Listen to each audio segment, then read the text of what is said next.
রাখির special gift এবার কিন্তু আমি তোর জন্য এনেছি। কিছু গেস করতে পারছিস কি হতে পারে? কি দিবি আর বল আইফোন। তোর থেকে তো আর আইফোনের আশা করা যায় না।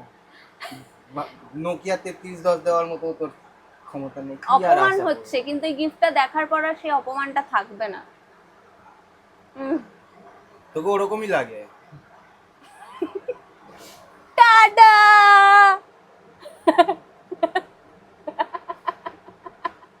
বল কিছু। बोलती बंद हो गई, अब बोल, अब बोल। ওমা, যা বললাম না যাই করে ফেলি কোনো রকম মানে কোনো প্রশংসা পাওয়ার যোগ্য নই আমি।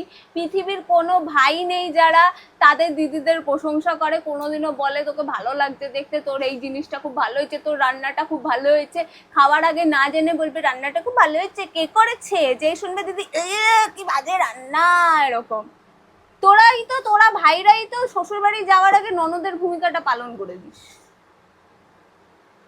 আমার গিফট দে, নমস্কার কর, নমস্কারটা কর অন্তত। দিবি কিছু? বাবা এত বড় লোক। ধর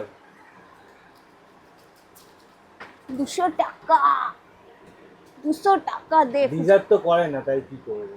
নমস্কার কর, চল নমস্কার কর। চল। আরে কর না, বড় তো আমি চল। তোর থেকে। নমস্কারও করলো না, এত বড় দাঁড়াও। একটা গিফট দিলাম তাও নমস্কার করছে না।